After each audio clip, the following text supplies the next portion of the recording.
ओम भगवते वासुदेवाय नमः। पार्वती देवी की तपस्या, वरदान प्राप्ति तथा उनके द्वारा ग्रह के मुख से ब्राह्मण बालक का उद्धार। मुनियों ने पूछा, प्रभो, दक्ष कन्या सती ने क्रोधवश पूर्व शरीर का परित्याग करके फिर गिरिराज हिमालय के घर में कैसे जन्म लिया? महादेव जी के साथ उनका संयोग कैसे हुआ तथा उस दंपति में वार्तालाप किस प्रकार हुआ? ब्रह्मा जी बोले, मुनिवरों, पार्वती और महादेव जी की पवित्र कथा पापों का नाश करने वाली और संपूर्ण कामनाओं को देने वाली है। उसे कहता हूँ, सुनो। एक समय की बात है, महर्षि कश्यप हिमवान के घर पर पधारे। उस समय हिमवान ने पूछा, मुनि, किस उपाय से मुझे अक्षय लोक प्राप्त होंगे? मेरी अधिक प्रसिद्धि होगी और सत्पुरुषों में मैं पूजनीय समझा जाऊंगा। कश्यप ने कहा, महाबाहो, उत्तम संतान होने से यह सब कुछ प्राप्त हो जाता है। ब्रह्मा और ऋषियों सहित मेरी प्रसिद्धि तो केवल संतान के ही कारण है। अतः गिरिराज, तुम घोर तपस्या करके गुणवान संतान श्रेष्ठ कन्या उत्पन्न करो। ब्रह्मा जी कहते हैं, कश्यप जी के यूं कहने पर गिरिराज हिमालय ने नियम में स्थित होकर ऐसी तपस्या की जिसकी कहीं तुलना नहीं है। उस तपस्या से मुझे बड़ा संतोष हुआ। तब मैंने उनके पास जाकर कहा, उत्तम व्रत के पालन करने वाले गिरिराज, अब मैं तुम्हारी इस तपस्या से संतुष्ट हूँ। तुम इच्छा अनुसार वर मांगो। हिमालय ने कहा, भगवान, मैं सब गुणों से सुशोभित संतान चाहता हूँ। यदि आप मुझ पर संतुष्ट हैं तो ऐसा ही वर दीजिए। गिरिराज की यह बात सुनकर मैंने उन्हें मनोवांछित वर देते हुए कहा, शैलेंद्र, इस तपस्या के प्रभाव से तुम्हारी कन्या उत्पन्न होगी, जिससे तुम सर्वत्र उत्तम कीर्ति प्राप्त करोगे। तुम्हारे यहाँ कोटि कोटि तीर्थ वास करेंगे। तुम संपूर्ण देवताओं से पूजित होंगे तथा अपने पुण्य से देवताओं को भी पावन बनाओगे। तदनंतर गिरिराज ने समयानुसार अपनी पत्नी मैना के गर्भ से अपर्णा नाम की एक कन्या उत्पन्न की। अपर्णा बहुत समय तक निराहार रही। उसे उपवास से रोकते हुए माता ने कहा, बेटी उमा, ऐसा मत करो। उस समय वह मात्र स्नेह से दुखित हो रही थी। माता के यूं कहने पर कठोर तपस्या करने वाली पार्वती देवी उमा नाम से ही संसार में प्रसिद्ध हुई। पार्वती की तपस्या से तीनों लोग संतप्त हो उठे। तब मैंने उससे कहा, देवी, क्यों इस कठोर तपस्या से तुम संपूर्ण लोगों को संताप दे रही हो? कल्याणी, तुम ही ने इस संपूर्ण जगत की सृष्टि की है। स्वयं ही इसे रचकर अब इसका विनाश न करो। जगन माता, तुम अपने तेज से संपूर्ण लोगों को धारण करती हो। फिर कौन ऐसी वस्तु है जिसे तुम इस समय तपस्या द्वारा प्राप्त करना चाहती हो? वह हमें बतलाओ।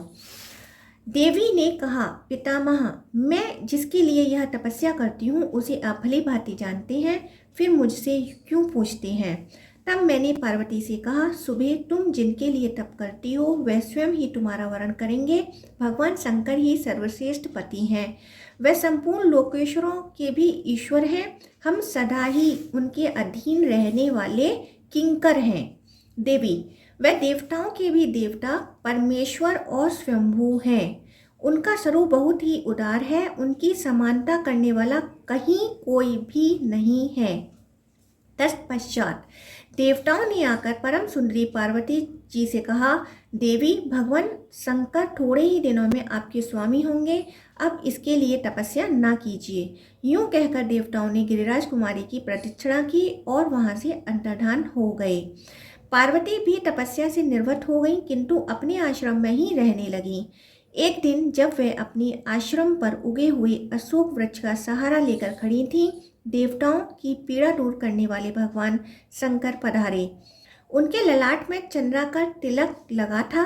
वे बाह के बराबर नाटा एवं विकृत रूप धारण करके आए थे। उनकी नाक कटी हुई थी, कुबड़ निकला हुआ था और केसों का अंतिम भाग पीला पड़ गया था। उनके मुख की आकृति भी बिगड़ी हुई थी। उन्होंने पार्वती जी से कहा, देवी, मैं तुम्हारा वरण करता हूँ। उमा योग सिद्ध हो गई थी। आंतरिक भाव की शुद्धि से उनका अंतकरण शुद्ध हो गया था। वह समझ गई कि साक्षात भगवान शंकर पधारे हैं।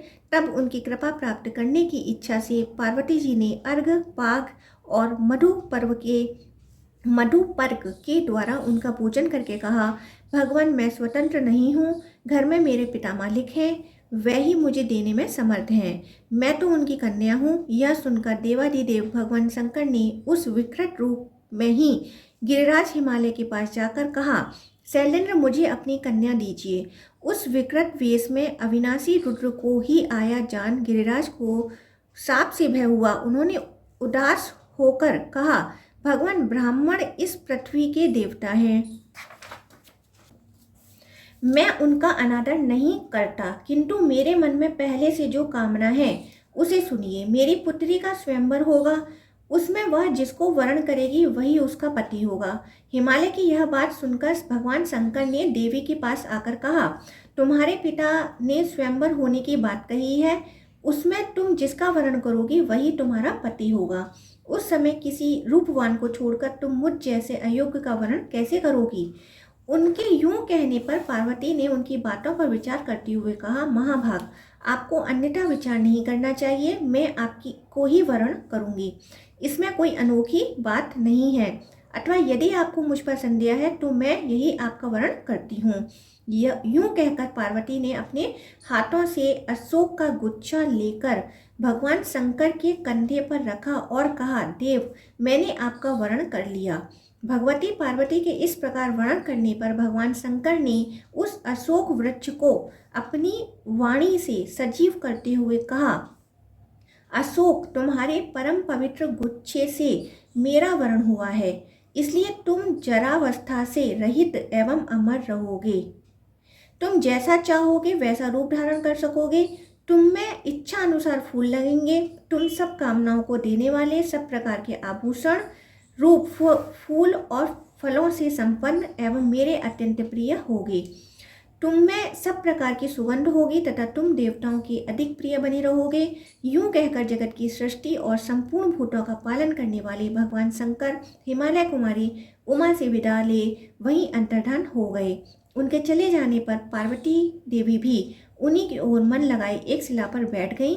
इसी समय देवादिदेव शिव स्वयं लीला करने के लिए ब्राह्मण बालक रूप धारण करके निकटवर्ती सरोवर में प्रकट हुए।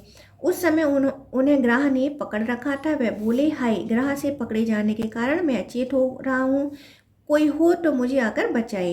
पीड़ित ब्राह्मण की वह पुकार सुनकर कल्याणमयी देवी पार्वती सहसा उठ खड़ी हुई और उस स्थान पर गई जहाँ पर ब्राह्मण बालक खड़ा था। वहाँ पहुंचकर चंद्रमुखी देवी ने देखा एक बहुत सुंदर बालक ग्रह के मुख में पड़ा थर-थर कांप रहा है। ग्रह के खींचने पर वह तेजस्वी बालक बड़ा आर्तनाद करता था। उस ग्रहग्रस्त बालक को देखकर देवी उमा दुख से आतुर हो उठी और बोली, ग्रहराज, यह अपने पिता माता के एक ही बालक है, इसे शीघ्र छोड़ दो। ग्रह ने कहा, देवी, छठे दिन पर जो सबसे पहले मेरे पास आ जाता है उसी को विधाता ने मेरा आहार निश्चित किया है। महाभागे, यह बालक आज छठे दिन ब्रह्मा जी से प्रेरित होकर ही मेरे पास आया है, अतः मैं इसे किस प्रकार ना छोड़ूंगा। देवी बोली, ग्रहराज, मैंने हिमालय के शिखर पर जो उत्तम तपस्या की है उसका पुण्य लेकर इस बालक को छोड़ दो, मैं तुम्हें नमस्कार करती हूँ। ग्रह ने कहा, देवी, आपने थोड़ी या उत्तम जो कुछ भी तपस्या की है वह सब मुझे दे दें तो शीघ्र यह छुटकारा पा जाएगा। देवी बोली, महाग्रह, मैंने जन्म से लेकर अब तक जो पुण्य किया है वह सब तुम्हें समर्पित है, इस बालक को छोड़ दो।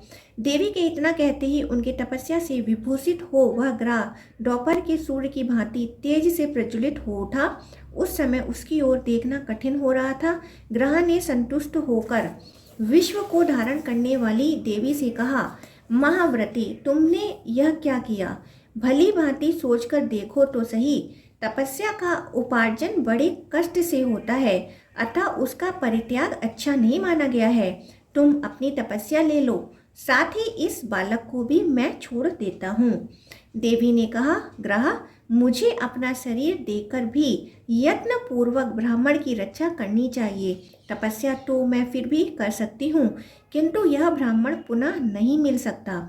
महाग्रह, मैंने भली भांति सोचकर तपस्या के द्वारा बालक को छुड़ाया है। तपस्या ब्राह्मणों से श्रेष्ठ नहीं है। मैं ब्राह्मणों को ही श्रेष्ठ मानती हूँ। ग्रहराज, मैं तपस्या देकर फिर नहीं लूँगी। कोई मनुष्य भी अपनी दी हुई वस्तु को वापस नहीं लेता, अतः यह तपस्या तुमसे ही सुशोभित हो। इस बालक को छोड़ दो। पार्वती के यूं कहने पर सूर्य के समान प्रकाशित होने वाले ग्रह ने उनकी प्रशंसा की, उस बालक को छोड़ दिया और देवी को नमस्कार करके वहीं अंतर्धान हो गया। अपनी तपस्या की हानि समझकर पार्वती ने पुनः नियम पूर्वक तप का आरंभ किया। उन्हें पुनः तपस्या करने के लिए उत्सुक जान साक्षात भगवान शंकर ने प्रकट होकर कहा, देवी अब तपस्या ना करो, तुम अपना तप मुझे ही समर्पित किया है। तुमने अपना तप मुझे ही समर्पित किया है, अतः वही सहस्त्र गुना होकर तुम्हारे लिए अक्षय हो जाएगा। इस प्रकार तपस्या के अक्षय होने का उत्तम वरदान पाकर उमा देवी को बड़ी प्रसन्नता हुई और वह स्वयंवर की प्रतीक्षा करने लगी। पार्वती जी का स्वयंवर और महादेव जी के साथ उनका विवाह। ब्रह्मा जी कहते हैं, तदंतर समयानुसार हिमालय की विशाल पृष्ठभाग पर पार्वती का स्वयंवर रचाया गया। उस समय वह स्थान सैकड़ों विमानों से घिर रहा था। गिरिराज हिमवान किसी बात को सोचने विचारने में बड़े निपुण थे।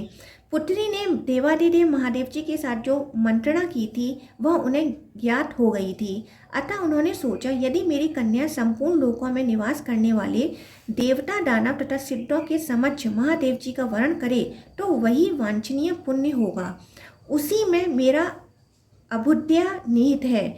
यूं विचार कर शैलराज ने मन ही मन महेश्वर का स्मरण करके रत्नों से मंडित प्रदेश में स्वयंवर रचाया। गिरिराज कुमारी के स्वयंवर की घोषणा होते ही संपूर्ण लोकों में निवास करने वाले देवता आदि सुंदर वेशभूषा धारण करके वहां आने लगे। हिमवान की सूचना पाकर मैं भी देवताओं के साथ वहां उपस्थित हुआ। मेरे साथ सिद्ध और योगी भी थे। इंद्र, विवस्वान, भग, कृतांत, यम, वायु, अग्नि, कुबेर, चंद्रमा, दोनों अश्वनी कुमार तथा अन्य देवता, गंधर्व, यक्ष, नाग और किन्नर भी मनोहर वेश बनाए वहां आए थे। सचिपति इंद्र उस समाज में अधिक दर्शनीय जान पड़ते थे। वे अप्रतिहत आज्ञा, बल और ऐश्वर्य के कारण हर्षमग्न हो स्वयंवर की शोभा बढ़ा रहे थे। जो तीनों लोकों की उत्पत्ति में कारण, जगत को जन्म देने वाली तथा देवता और असुरों की माता हैं, जो परम बुद्धिमान आदि पुरुष भगवान शिव की पत्नी मानी गई हैं तथा पुराणों में परा प्रकृति बताई गई हैं, वही भगवती सती दक्ष पर कुपित हो देवताओं का कार्य सिद्ध करने के लिए हिमवान के घर में अवतीर्ण हुई थीं। वह जिस विमान पर बैठी थीं उसमें सुवर्ण और रत्न जड़े हुए थे। उनके दोनों ओर चवर्ण डुलाए जा रहे थे। वह सभी ऋतुओं में खिलने वाली सुगंधित पुष्पों की माला हाथ में लिए स्वयंवर सभा में जाने को प्रस्तुत हुई। इंद्र आदि देवताओं से स्वयंवर मंडप भरा हुआ था। भगवती उमा माला हाथ में लिए देव समाज में खड़ी थीं। इसी समय देवी की परीक्षा लेने के लिए भगवान शंकर 5 शिखा वाले शिशु बनकर सहसा उनकी गोद में आकर सो गए। देवी ने उस पंचशिख बालक को देखा और ध्यान के द्वारा उसके स्वरूप को जानकर बड़े प्रेम के साथ उसे अंक में ले लिया। पार्वती का संकल्प शुद्ध था, वे अपना मनोवांछित पति पा गईं, अतः भगवान शंकर को हृदय में रखकर स्वयंवर से लौट पड़ी। देवी के अंग में सोए हुए उस शिशु को देखकर देवता आपस में सलाह करने लगे कि यह कौन है। कुछ पता न लगने से अत्यंत मोह में पड़कर वे बहुत ही कोलाहल करने लगे और वृत्रासुर को मारने वाले इंद्र ने अपने एक बाह ऊंचे उठाकर उस बालक पर वज्र का प्रहार करने की चेष्टा की, किंतु शिशु रूपधारी देवादिदेव शंकर ने उन्हें स्तंभित कर दिया। अब वे ना तो वज्र चला सके और न हिलडुल सके। तब भग नाम वाले बलवान आदित्य ने एक तेजस्वी शस्त्र चलाना चाहा, किंतु भगवान ने उनकी बाह को भी जड़वट बना दिया। साथ ही उनका बल, तेज और योग शक्ति भी व्यर्थ हो गई।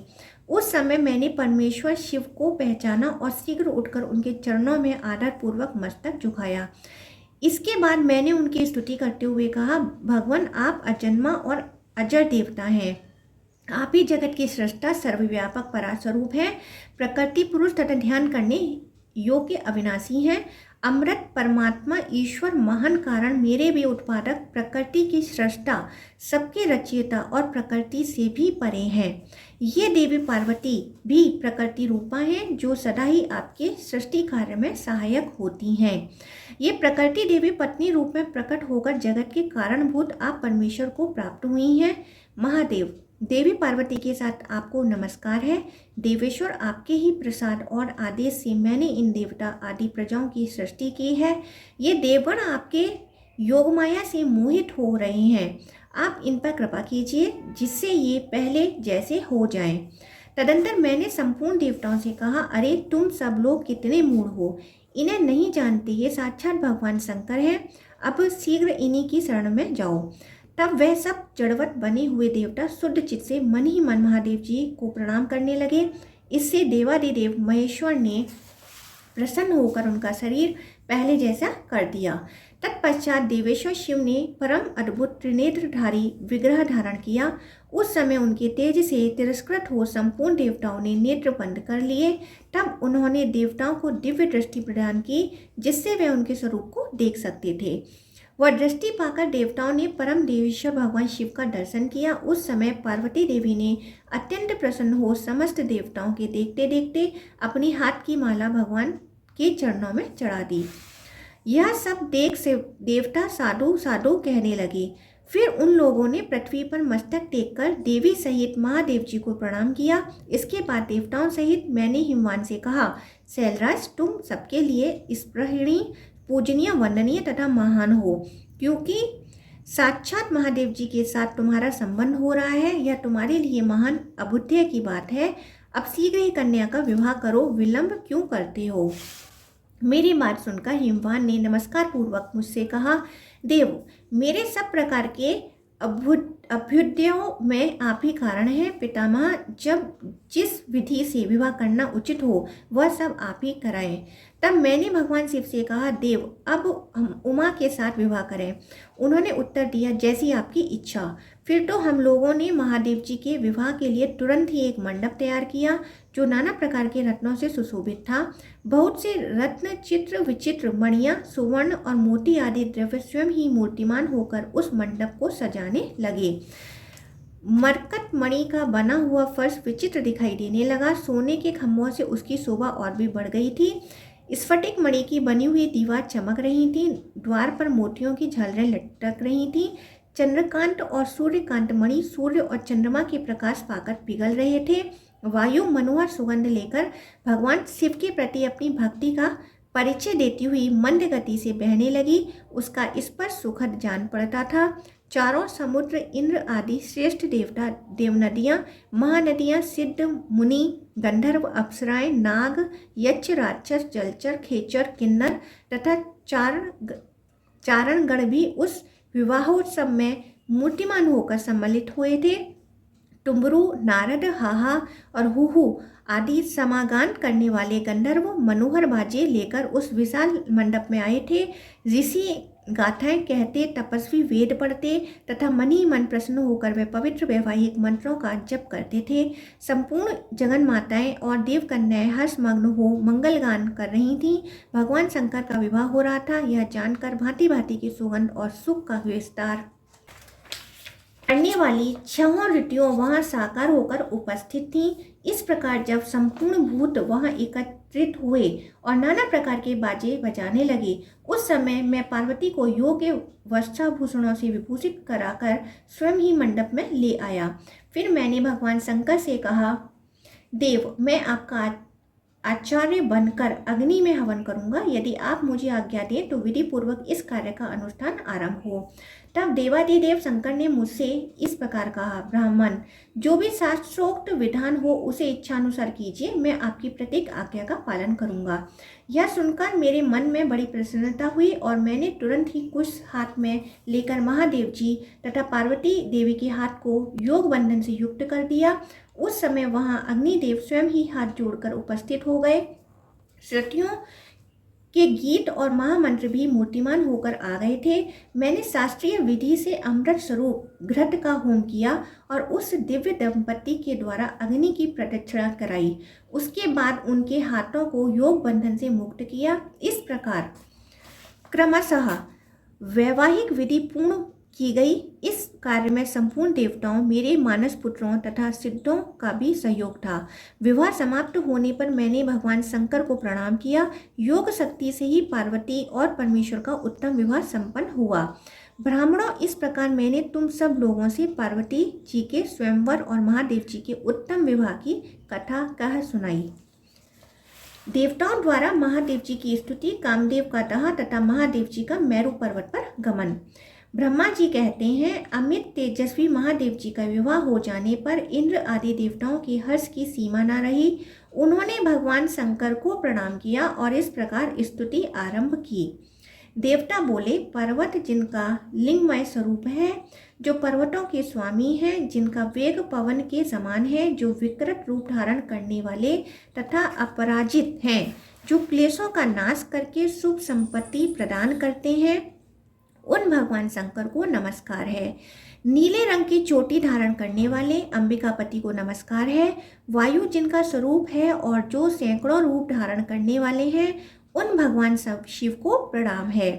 दैत्यों के योग का नाश करने वाले तथा योगियों के गुरु महादेव जी को प्रणाम है। सूर्य और चंद्रमा जिनके नेत्र हैं तथा जो ललाट में भी नेत्र धारण करते हैं, उन भगवान शंकर को नमस्कार है।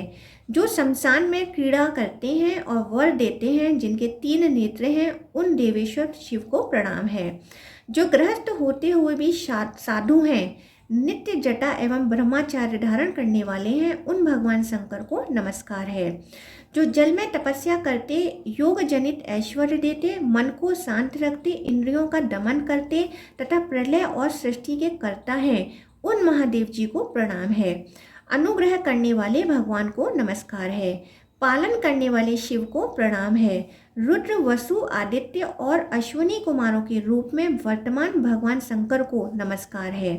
जो सबके पिता, सांख्य वर्णित पुरुष, विश्वदेव, सर्व उग्र, शिव, वरद, भीम, सेनानी, पशुपति, सुचि, वैरिहंता, सगोजात, महादेव, चित्र, विचित्र, प्रधान, अप्रमेय, कार्य और कारण नाम से प्रतिपादित होते हैं, उन भगवान शिव को प्रणाम है।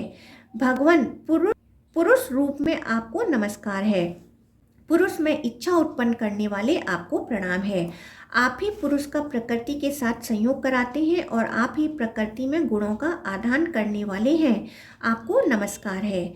आप प्रकृति और पुरुष के प्रवर्तक, कार्य और कारण के विधायक तथा कर्म फलों की प्राप्ति कराने वाले हैं, आपको नमस्कार है।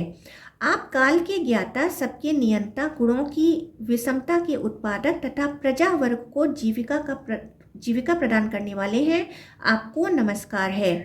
देवेश्वर आपको प्रणाम है। भूत भावन आपको नमस्कार है। कल्याण में प्रभु आप हमें दर्शन देने के लिए प्रसन्न मुख एवं सौम्य हो जाएं। इस प्रकार देवताओं के द्वारा अपनी स्तुति होने पर संपूर्ण जगत के स्वामी भगवान उमापति ने कहा, देवताओं, मैं तुम्हें दर्शन देने को सदा ही प्रसन्न मुख और सौम्य हूँ। तुम शीघ्र कोई वर मांगो, मैं निश्चय ही उसे दूंगा। देवता बोले, भगवान, यह वर आपके ही हाथ में रहे। हम आवश्यकता होगी तब हम मांग लेंगे, उस समय आप हमें मनोवांछित वर दीजिएगा। एवमस्तु कहकर महादेव जी ने देवताओं तथा अन्य लोगों को विदा किया और स्वयं प्रमथ गणों के साथ अपने धाम को चले गए। ब्राह्मणों, जो इस श्रोत का श्रवण या पाठ करता है, वह संपूर्ण लोकों में जाने की शक्ति प्राप्त करता और देवराज इंद्र की भांति देवताओं द्वारा पूजित होता है। महादेव जी अपने धाम में प्रवेश करके जब सुंदर आसन पर विराजमान हुए, तब वक्र स्वभाव वाले क्रूर कामदेव ने उन्हें अपने बाणों से बींधने का विचार किया। वह अनाचारी, दुरात्मा और कुलाधम काम सब लोगों को पीड़ित करने वाला है। वह नियम तथा व्रतों का पालन करने वाले ऋषियों के कार्य में विघ्न डाला करता है। उस दिन चक्रवाक का रूप धारण करके अपनी पत्नी रति के साथ उसका आगमन हुआ था। देवताओं के स्वामी भगवान शंकर ने अपने बीनने की इच्छा रखने वाले आतताई कामदेव को तीसरे नेत्र से अवहेलना पूर्वक देखा। फिर तो उनके नेत्र से प्रकट हुई आग सहस्त्रों लपटों के साथ प्रज्वलित हो उठी और रति के स्वामी मदन को उसके साज श्रृंगार के साथ सहसा दग्ध करने लगी।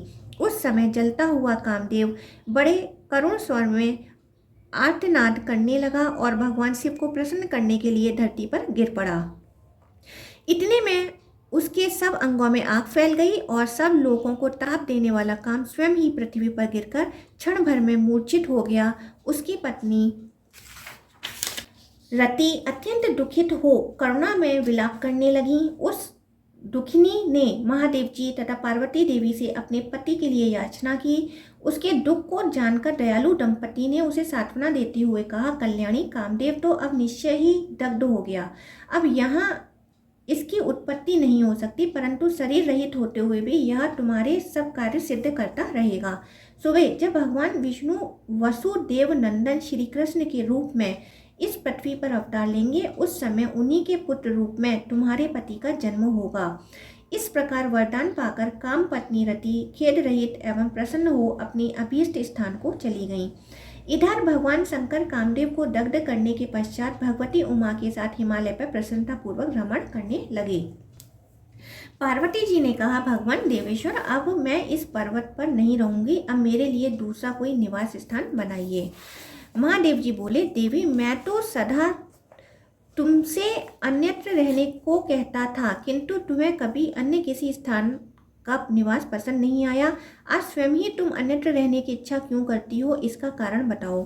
देवी ने कहा, देवेश्वर, आज मैं अपने महात्मा पिता के घर गई थी। वहाँ माता ने मुझे एकांत स्थान में देख उत्तम आसन आदि के द्वारा मेरा सत्कार किया और कहा, उमेर, तुम्हारे स्वामी दरिद्र हैं, इसलिए सदा खिलौनों से खेला करते हैं। देवताओं की क्रीड़ा ऐसी नहीं होती। महादेव, आप जो नाना प्रकार के गणों के साथ विहार करते हैं, यह मेरी माता को पसंद नहीं है।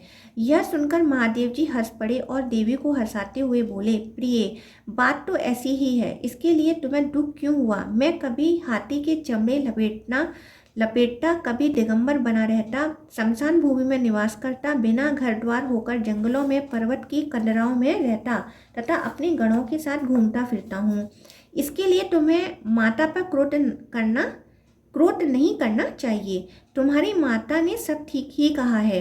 इस पृथ्वी पर प्राणियों का माता के समान हितकारी कोई बंधु बांधव नहीं है। देवी ने कहा, सुरेश्वर, मुझे अपने बंधु बांधवों से कोई प्रयोजन नहीं है। आप वही करें जिससे मुझे सुख हो। देवी का यह वचन सुनकर देवेश्वर महादेव जी ने उन्हें प्रसन्न करने के लिए उस पर्वत को छोड़ दिया और पत्नी तथा पार्षदों को साथ लिए देवताओं और सिद्धों से सेवित सुमेरु पर्वत के लिए प्रस्थान किया। दक्ष यज्ञ विध्वंस। ऋषियों ने कहा, ब्राह्मण, वैवस्वत मनवंतर में प्रचेताओं के पुत्र प्रजापति दक्ष का अश्वमेघ यज्ञ कैसे नष्ट हुआ? ब्रह्मा जी बोले, ब्राह्मणों, महादेव जी ने सती देवी का प्रिय करने की इच्छा से जिस प्रकार दक्ष के यज्ञ का विध्वंस किया था, उसका वर्णन करता हूँ। पूर्व काल की बात है। महादेव जी मैरुगिरी के ज्योति स्थल नामक शिखर पर, जो सब प्रकार के रत्नों से विभूषित और पलंग की भांति फैला हुआ था, विराजमान थे। गिरिराज कुमारी पार्वती सदा उनके पार्श्व भाग में बैठी रहती थी। आदित्य, वसु, अश्विनी कुमार, गुहाको सहित कुबेर, महामुनि, शुक्राचार्य तथा सनत कुमार आदि महर्षि उनकी सेवा में उपस्थित रहते थे। अत्यंत भयंकर राक्षस एवं महाबली पिशाच, जो अनेक रूप धारण करने वाले तथा नाना प्रकार के अस्त्र शस्त्रों से सुसज्जित थे, भगवान शिव के समीप रहा करते थे। भगवान के पार्षद भी वहाँ मौजूद थे। वह सब अग्नि के समान तेजस्वी जान पड़ते थे। महादेव जी की इच्छा से भगवान नंदीश्वर भी वहाँ खड़े रहते थे। नदियों में श्रेष्ठ गंगा जी मूर्तिमती होकर उनकी सेवा में संलग्न रहती थीं। इस प्रकार परम सौभाग्यशाली देवऋषियों और देवताओं से पूजित होकर भगवान शंकर वहाँ सदा निवास करने लगे। कुछ काल के बाद प्रजापति दक्ष ने शास्त्रोक्त विधि के अनुसार यज्ञ करने की तैयारी की। उनके उस यज्ञ में इंद्र आदि संपूर्ण देवता स्वर्ग से आकर एकत्रित होने लगे। वे अग्नि के समान तेजस्वी देवता दक्ष के अनुरोध से प्रकाशमान विमानों पर बैठकर गंगा द्वार को गए। पृथ्वी, आकाश तथा स्वर्गलोक में रहने वाले सभी देवता प्रजापति के पास हाथ जोड़कर उपस्थित हुए। आदित्य, वसु, रुद्र, साध्य तथा मरुदण, ये सब यज्ञ में भाग लेने के लिए भगवान विष्णु के साथ वहां पधारे थे। उष्मप, धूमप, आज्यप, तथा सोमप नाम वाले देवता भी अश्विनी कुमारों के साथ वहां उपस्थित थे। ये तथा और भी अनेक भूत प्राणियों के साथ समुदाय वहां एकत्रित हुआ था। जरायुज, अंडज, स्वदेश तथा उद्विज उस यज्ञों में सम्मिलित थे। देवता लोग अपनी स्त्रियों तथा महर्षियों के साथ वहां पधारे थे। देवताओं को वहां जाते देख गिरिराज कुमारी पार्वती ने भगवान शंकर से पूछा, भगवान ये इंद्र आदि देवता कहाँ जाते हैं? महादेव जी बोले, महाभागी प्रजापति दक्ष अश्वमेघ यज्ञ करते हैं, उसी में ये सब देवता जा रहे हैं। देवी ने पूछा, महाभाग आप इस यज्ञ में क्यों नहीं जाते? ऐसी कौन सी रुकावट है जिससे आपका वहां जाना नहीं होता? महादेव जी बोले, महाभागे देवताओं ने ही यह सब किया है, उन्होंने किसी भी यज्ञ में मेरा भाग नहीं रखा है। पहले से जो मार्ग चला आता है उसी से अपने को भी चलना चाहिए। उमा ने कहा, भगवान आप सब देवताओं में श्रेष्ठ हैं, आपके गुण और प्रभाव सबसे अधिक हैं। आप अपने तेज, यश और श्री के द्वारा अजय एवं अदृश्य हैं। महाभाग यज्ञ में आपके भाग का जो यह निषेध है, इससे मुझे बड़ा दुख हुआ है, मेरे शरीर में कंप छा गया है। महादेव जी बोले, देवी क्या तुम मुझे नहीं जानती? आज तुम्हें जो मोह हुआ है उससे इंद्र आदि देवताओं सहित संपूर्ण त्रिलोकी की नष्ट हो सकती है। मैं ही यज्ञ का स्वामी हूँ, मेरे ही सब लोग निरंतर स्तुति करते हैं, मेरे ही संतोष के लिए सब लोग रथंतर साम का गान करते हैं, ब्राह्मण वेद मंत्रों से मेरा ही यजन करते हैं तथा अध्वर्यु लोग यज्ञ में मेरे ही लिए भागों की कल्पना करते हैं। प्राणों के समान प्रियतमा पत्नी से यूं कहकर भगवान शंकर ने अपने मुख से क्रोधाग्नि जनित एक महाभूत की सृष्टि की। फिर उससे कहा, तुम मेरी आज्ञा से दक्ष के यज्ञ में जाओ और उसका शीघ्र विनाश करो। तब उसने रुद्र की आज्ञा से सिंह का वेश धारण करके दक्ष के यज्ञ का विनाश कर डाला। उससे अपने कर्म का साक्षी बनाने के लिए अत्यंत भयंकर भद्रकाली को भी साथ ले लिया था। भगवान का वह क्रोध वीरभद्र के नाम से विख्यात हुआ, जो शमशान भूमि में निवास करता है। उसने पार्वती देवी के खेद का निवारण किया था। वीरभद्र ने अपने रोमकूपों से अनेक रुद्रगण उत्पन्न किए, जो रुद्र के समान ही वीर्यवान और पराक्रमी थे। वे सब सैकड़ों और हजारों की संख्या में झुंड बनाकर उस यज्ञ मंडप में गए। उनकी किलकिलाहट से समस्त आकाश गूंज उठा, अग्नि और सूर्य प्रकाश मंद पड़ गया, चारों ओर अंधकार छा गया। उस समय वे समस्त रुद्रगण यज्ञ मंडप में आग लगाने लगे। किसी ने यूपों को तोड़ डाला, किसी ने उन्हें उखाड़ दिया, कोई सिंहनाद करता और कोई वहाँ की सब वस्तुओं को तहस नहस कर डालता। कितने ही वायु के समान वेग से इधर उधर दौड़ लगाने लगे। यज्ञ पात्र चूर चूर हो गए, वहाँ के मंडप ढह गए। ऐसा जान पड़ता था आकाश से तारे टूटकर गिर रहे हैं। कोई यज्ञ में रखे हुए भोज्य पदार्थों को खाते और सब और लोगों को डराते फिरते थे। कितने ही पर्वताकार भूत देवांगनाओं को उठाकर फेंक देते थे। ऐसे गणों के साथ प्रतापी वीरभद्र ने पहुंचकर देवताओं द्वारा सुरक्षित यज्ञ को भद्रकाली के सामने ही भस्म कर डाला। अन्य रुद्रगण सबको भय उपजाने वाले गर्जना करने लगे। कुछ लोगों ने यज्ञ का मस्तक काटकर भयंकर नाद किया। तब इंद्र आदि देवताओं और प्रजापति दक्ष ने हाथ जोड़कर पूछा, बताइए आप कौन हैं? वीरभद्र ने कहा, मैं न देवता हूँ, न दैत्य हूँ, न इस यज्ञ में भोजन करने आया हूँ और न कौतूहलवश इसे देखने को ही मेरा आना हुआ है। मैं इस यज्ञ का विध्वंस करने के लिए आया हूँ। मेरा नाम वीरभद्र है। मैं रुद्र के कोप से प्रकट हुआ हूँ। ये भद्रकाली हैं। इनका प्रादुर्भाव पार्वती देवी के क्रोध से हुआ है। ये देवादिदेव महादेव जी के भेजने से यज्ञ के समीप आई हैं। राजेंद्र, तुम देव भगवान उमापति की शरण में जाओ, उनका क्रोध भी वरदान के ही तुल्य है। तब प्रजापति दक्ष मन ही मन भगवान शंकर की शरण में गए। उन्होंने प्राण और अपान को हृदय में रोककर यत्न पूर्वक उनका ध्यान किया। तब भगवान शिव प्रकट हुए और उन्होंने मुस्कुरा कर पूछा, कहो तुम्हारा कौन सा कार्य सिद्ध करूं? तब दक्ष ने हाथ जोड़कर कहा, भगवान यदि आप मुझ पर प्रसन्न हैं अथवा यदि मैं आपका प्रिय एवं कृपा पात्र हूँ तो मुझे यह वरदान दें। जो भी भोजन सामग्री यहाँ खा पी ली गई, नष्ट कर दी गई, यज्ञ का जो सामान चूर चूर करके फेंक दिया गया, वह सब बहुत दिनों से यत्न करके संचित किया गया था। महेश्वर आपकी कृपा से यह व्यर्थ ना जाए। ब्रह्मा जी ने कहा, भगवान शंकर ने तथास्तु कहकर दक्ष की कामना पूर्ण की। प्रजापति दक्ष ने भगवान से वरदान पाकर पृथ्वी पर घुटने टेक दिए और भगवान शिव का स्तवन आरंभ किया। दक्ष द्वारा भगवान शिव की स्तुति। दक्ष बोले, देवेश्वर आपको नमस्कार है। अंधकासुर को मारने वाले रुद्र आपको प्रणाम है। देवेंद्र आप बल में श्रेष्ठ और देवता तथा दानवों द्वारा पूजित हैं। आप सहस्त्राक्ष, विरूपाक्ष और त्रयक्ष कहलाते हैं। यक्षराज कुबेर के आप इष्टदेव हैं। आपके हाथ और पैर सब ओर हैं, नेत्र, मस्तक और मुख भी सब ओर हैं। आपके सब ओर कान हैं। आप संसार में सबको व्याप्त करके स्थित हैं। संकर्ण, महाकर्ण, कुंभकर्ण, अर्णवालय, गजेंद्र कर्ण, गौकर्ण, सतकर्ण, सतोदर, सतावर्त, सतजिह्व और सनातन हैं। आपको नमस्कार है। गायत्री के उपासक आपका ही गान करते हैं। सूर्य के भक्त आपकी ही सूर्य रूप से अर्चना करते हैं।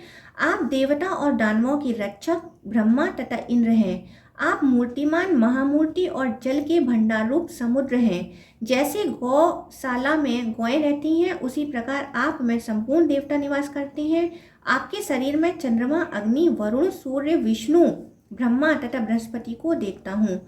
क्रिया, करण, कार्य, कर्ता, कारण, असत, सदसत, उत्पत्ति तथा प्रलय भी आप ही हैं।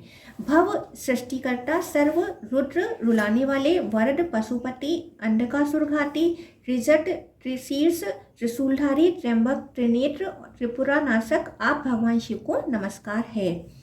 आप चंड, अत्यंत क्रोधी, मुंड, सिर मुड़ाए हुए, प्रचंड, विश्व को धारण करने वाले, दंडी, शंकरकर्ण, दंडधारियों को भी दंड देने वाले आपको नमस्कार है। आप अर्धचंडिकेश, अर्धनारीश्वर, शुष्क, विकृत, विलोहित, धूम्र और नीलग्रीव हैं। आपको नमस्कार है। आप अप्रतिरूप हैं। आपके समान दूसरा कोई नहीं है।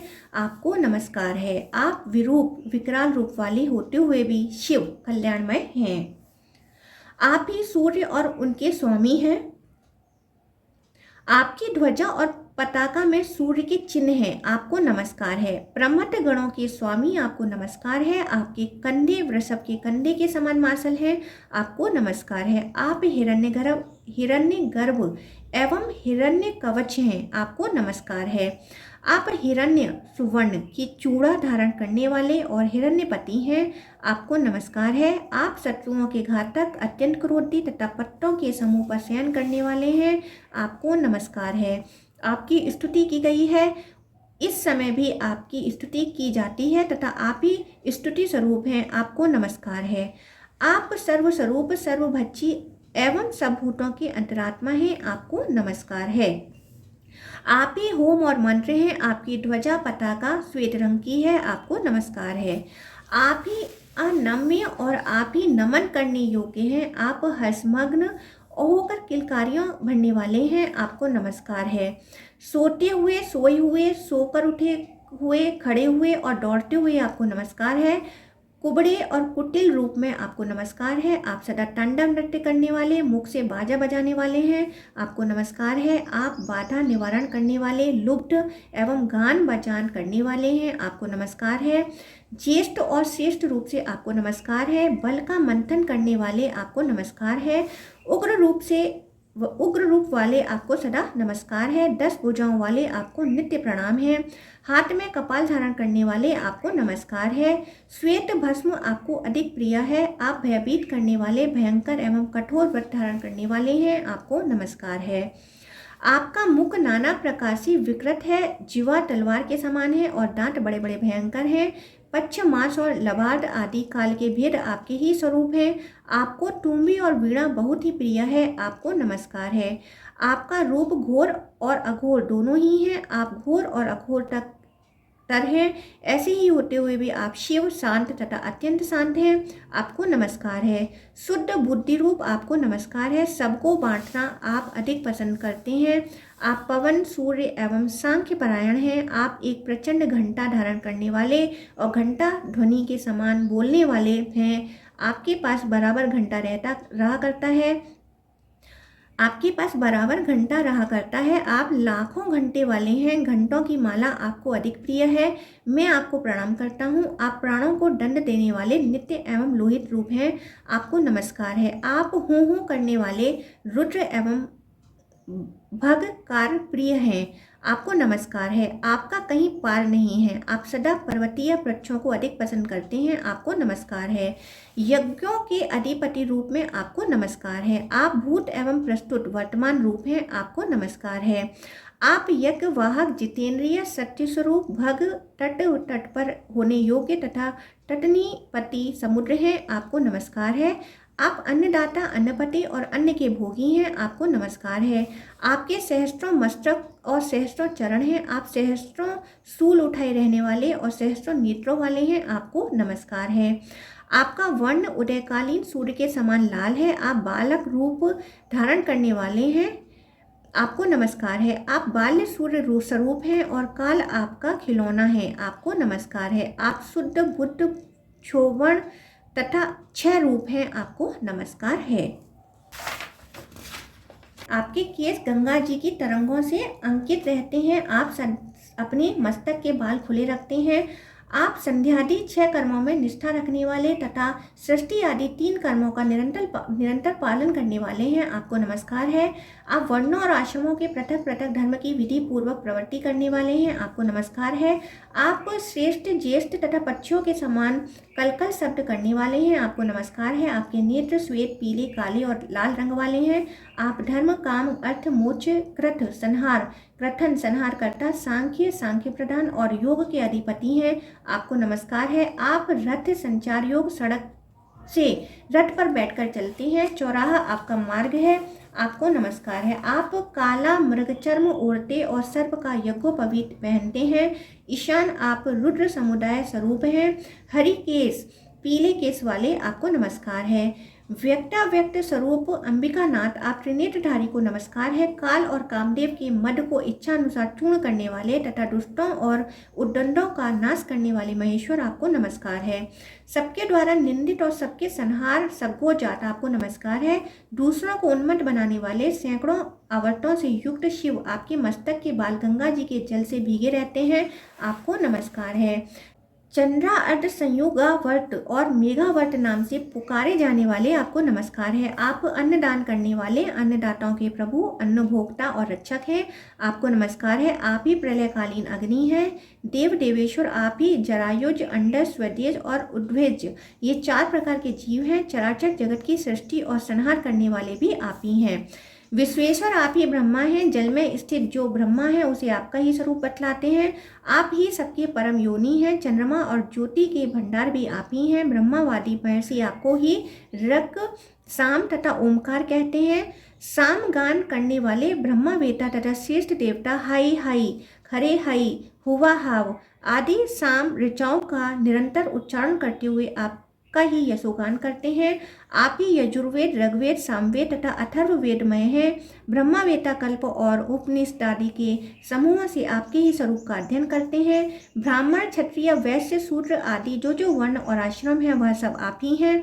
बिजली की चमक मेघ की गर्जना संवत्सर ऋतु मास पक्ष कला काष्ठ निमेष नक्षत्र और युग सब आपके ही स्वरूप हैं। बैलों के कुगुद ठुहे और पर्वतों के शिखर भी आप ही हैं। आप मृगों में मृगराज सिंह, सर्पों में तक्षक और शेष नाग, समुद्रों में क्षीरसागर, मंत्रों में प्रणव, शास्त्रों में वज्र और व्रतों में सत्य हैं। आप ही इच्छा राग देश मोह शांति क्षमा व्यवसाय ऋण निश्चय धैर्य लोभ काम क्रोध जय और पराजय हैं। आप गदा बाण धनुष खटवांग और मुद्रा धारण करने वाले हैं। आप ही छेदन भेदन और प्रहार करने वाले हैं। नेता और मंता आदर देने वाले भी आप ही माने गए हैं। मनुक्त 10 लक्षणों वाला धर्म अर्थ काम भी आपके ही स्वरूप हैं। चंद्रमा समुद्र नदी छोटा तालाब सरोवर लता बेल घास अन्न पशु मृग और पक्षी भी आप ही हैं। द्रव्य कर्म गुणों का आरंभ भी आपसे ही होता है। आप ही समय पर फूल और फल देने वाले हैं। आदि अंत मध्य गायत्री और ओमकार भी आप ही हैं। हरा लाल काला नीला पीला अरुण चितकबरा कपिल भ्रभु भूरा फाकता और श्याम आदि रंग भी आप ही हैं। आप सुवर्ण रेता अग्नि के नाम से विख्यात हैं। आप ही सुवर्ण माने गए हैं। सुवर्ण आपका नाम है और सुवर्ण आपको प्रिय है। आप ही इंद्र, यम, वरुण, कुबेर, वायु, प्रज्वलित अग्नि, स्वभानु, राहु और भानु सूर्य हैं। होता हवन करने वाले, होत्र हवन, हौम्य हवन द्वारा पूज्य, हुत हवि और प्रभु भी आप ही हैं। त्रिसौपर्ण ऋचा और यजुर्वेद का सतरुद्रीय आपका ही स्वरूप है। आप पवित्रों में पवित्र तथा मंगलों के भी मंगल हैं। आप ही प्राण, रजोगुण, तमोगुण तथा सत्व गुण हैं। प्राण अपान, समान, उदान, व्यान, उन्मेष, निमेष, आँख का खोलना मीचना, भूख, प्यास तथा जरम्बा जमाई। आप लोहितांग, लाल शरीर वाले, दृष्टि, दाढ़ों वाले, महावक, बड़े मुख वाले, महोदर, बड़े पेट वाले, सुचिरोमा, पवित्र रोए वाले, हरिच्छम मशरू, पीली दाढ़ी मूछ वाले, उर्व केस, ऊपर उठे हुए केस वाले तथा चलाचल, स्थावर जंगम है। गीत, वाद्य और नृत्य आपके ही अंग हैं। गाना बजाना आपको बहुत प्रिय है। आप ही मत्स्य, उसे जीवन देने वाले, जल और उसे फंसाने वाले जाल हैं। आपको कोई जीत नहीं सकता। आप जल व्याल, पानी में रहने वाले सांप और कुटीचर, एकांतवासी गृहस्थ हैं। आप ही विकाल, विपरीत काल, सुकाल, दुष्काल तथा काल नाशक हैं। मृत्यु, अक्षय तथा अंत भी आप ही हैं। आप क्षमा, माया एवं किरणों का प्रसार करने वाले हैं। आप संवर्त, प्रलयकाल, वर्तक, नित्य विद्यमान, संवर्तक, प्रलयकालीन और बलाहक मेघ हैं। आप घंटा धारण करने के कारण घंटकी और घंटी कहलाते हैं। मस्तक पर चोटी धारण करते हैं। खारे पानी का समुद्र आपका ही स्वरूप है। आप ब्रह्मा हैं। आपके मुख में कालाग्नि का निवास है। दंड धारण करने वाले, सिर मुड़ाए रहने वाले तथा त्रिदंड धारण करने वाले यति आपके ही स्वरूप हैं। चारों युग, चारों वेद, चार प्रकार के होता और चौराहा आप ही हैं। चारों आश्रमों के नेता और चारों वर्णों की उत्पत्ति करने वाले भी आप ही हैं। क्षर विनाशी, अक्षर अविनाशी, प्रिय, धूर्त, गणों द्वारा गणनीय एवं गणपति भी आप ही हैं। आप लाल रंग की माला वस्त्र धारण करते हैं। पर्वत एवं वाणी के स्वामी हैं। पार्वती जी के प्रियतम हैं। शिल्पकारों के स्वामी, शिल्पियों के श्रेष्ठ तथा समस्त शिल्पकारों के प्रवर्तक हैं। आपने ही भग के नेत्रों का विनाश किया है। आप अत्यंत क्रोधी हैं। पूषा के दांत भी आपने ही तोड़े हैं। स्वाहा, स्वधा, वसटकार और नमस्कार सब आप ही हैं। आपको नमस्कार है। आपका व्रत गुण रहता है। आप स्वयं भी गुण हैं तथा गुण व्रत का आचरण करने वाले महापुरुष सदा आपकी सेवा में रहते हैं। आप ही तरने और तारने वाले हैं। सब भूतों में आप ही संचालक रूप से स्थित हैं। धाता, धारण करने वाले, विधाता, विधान करने वाले, संधाता, जोड़ने वाले, निधाता, बीज डालने वाले, धारण, धर, तप, ब्रह्मा, सत्य, ब्रह्मचार्य तथा आर्जव, सरलता आपके ही नाम हैं। आप संपूर्ण भूतों की आत्मा, सब भूतों को उत्पन्न करने वाले, भूत स्वरूप, भूत, भविष्य तथा वर्तमान के उद्भावक, भूलोक, भुर्वलोक, स्वर्गलोक, भूत, अग्नि और महेश्वर हैं। ब्रह्मावर्त, सुरावर्त और कामावर्त आपके ही नाम है। आपको नमस्कार है। आप कामदेव के विग्रह को दग्ध करने वाले हैं। कणिकार, कनेर, पुष्पों की माला आपको अधिक प्रिय है। आप गौओं के नेता, गौ प्रचारक, इंद्रियों के संचालक तथा गौओं के स्वामी, नंदी पर सवारी करने वाले हैं। तीनों लोकों की रक्षा आपके ही हाथों में है। गोविंद, गोरक्षक, गोपालक और गौओं के मार्ग भी आप ही हैं। आपका मुख पूर्ण चंद्रमा के समान आह्लादक है। आप सुंदर मुख वाले हैं। जिनका मुख सुंदर नहीं है, जो मुख से रहित हैं, जिनके चार या अनेक मुख हैं तथा जो सदा युद्ध में संपूर्ण डटे रहते हैं, वह सब भी आपके ही स्वरूप हैं। आप हिरण्यगर्भ, ब्रह्मा, शकुनी, वाज, धन देने वाले, धन के स्वामी, विराट, अधर्म का नाश करने वाले, महादक्ष, दंडधारी तथा युद्ध के प्रेमी हैं। खड़े रहने वाले, स्थिर, स्थाणु, निष्कंप, अत्यंत निश्चल, दुर्वारण, कठिनता से निवारण किए जाने वाले, योग्य, दुर्विषह, असह, दुस्सह और दुरतिक्रम, दुर्लंज्य, ये आपको धारण करना या वश में लाना कठिन है। आप नित्य, दुर्दम्य, कठिनता से दमन करने योग्य, विजय एवं जय हैं। आप सस, खरगोश रूप हैं। चंद्रमा आपके नेत्र हैं। आप एक ही साथ शीत और उष्ण दोनों ही धारण करते हैं। क्षुधा, तृष्णा, बुढ़ापा आदि मानसिक पीड़ा और व्याधि भी आप ही हैं। व्याधि के नाशक और पालक भी आप ही हैं। आप सहन करने योग्य यज्ञ रूपी मृग के मारने वाले व्याधियों के आकर भंडार तथा अकर कुछ भी न करने वाले हैं। आप शिखंडी, मोर पंखधारी, पुंडरीक कमल रूप तथा पुंडरीक कलोचन, दंडधक, चक्रदंड तथा रौद्राभिविनाशन, ये सब आपके ही नाम हैं। आप विष, अमृत, देवपेय, दुग्ध, सोम, मधु, जल तथा सब कुछ पान करने वाले हैं। बल और अबल सब आप ही हैं। आप धर्म में वृषभ के शरीर पर सवार होने योग्य हैं। वृषभ स्वरूप हैं। आपके नेत्र वृषभ के नेत्रों के समान हैं। आप वृषभ के नाम से लोक में विख्यात हैं। संपूर्ण लोक आपका संस्कार, पूजन और अभिषेक करता है। शिव, चंद्रमा और सूर्य आपके नेत्र, ब्रह्मा जी के हृदय, अग्निष्टोम शरीर और धर्म कर्म श्रृंगार है। ब्रह्मा, विष्णु तथा प्राचीन ऋषि भी आपके महात्मा को यथार्थ रूप से जानने में समर्थ नहीं है। भगवान, आपकी कल्याणमयी एवं सूक्ष्म जो मूर्तियां हैं उनका मुझे दर्शन हो। आप उन मूर्तियों के द्वारा मेरी सब ओर से रक्षा करें, ठीक वैसे ही जैसे पिता अपने ओर से पुत्र की रक्षा करता है। अनग, आपको नमस्कार है। मैं रक्षा करने योग्य हूँ, आप मेरी रक्षा करें। आप भक्तों पर कृपा करने वाले भगवान हैं और मैं सदा ही आप में भक्ति रखता हूँ। जो खोटी दृष्टि रखने वाले अनेक सहस्र पुरुषों को अपनी माया से आवृत करके अकेले ही समुद्र के भीतर निवास करते हैं, वह भगवान प्रतिदिन मेरी रक्षक हों।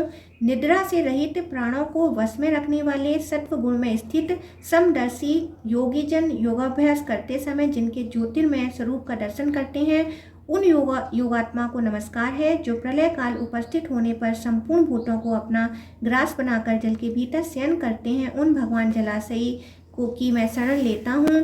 जो रात्रि में राहु के मुख में प्रवेश करके चंद्रमा का अमृत पीते हैं और केतु बनकर सूर्य को भी ग्रस लेते हैं, तथा जो अग्नि और सोम स्वरूप हैं, उन भगवान की मैं शरण लेता हूँ।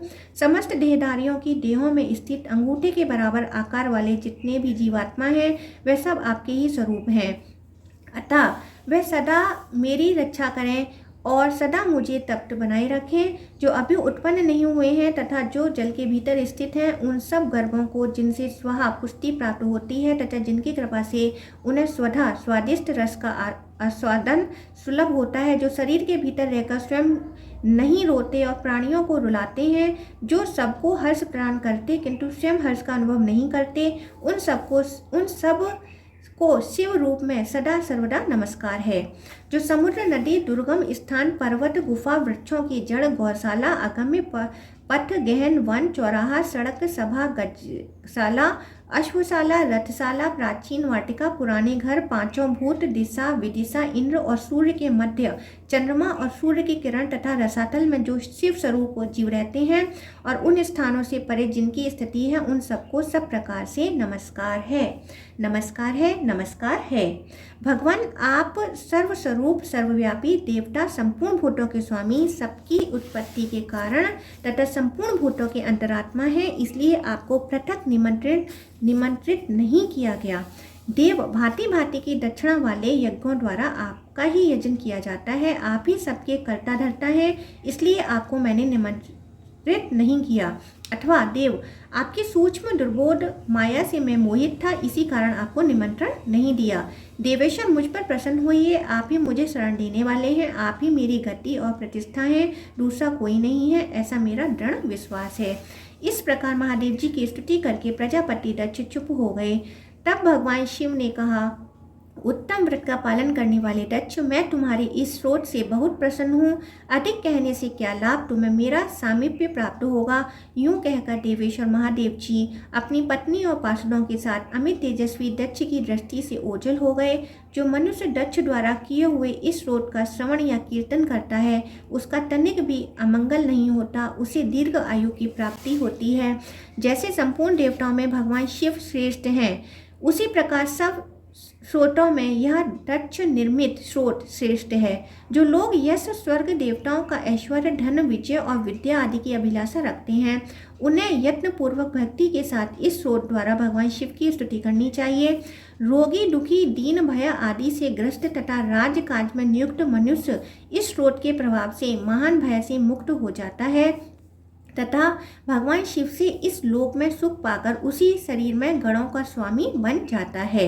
यक्ष, पिशाच, नाग और विनायक उस मनुष्य के घर में विघ्न नहीं डालते जिसके यहाँ भगवान शिव की स्तुति होती है।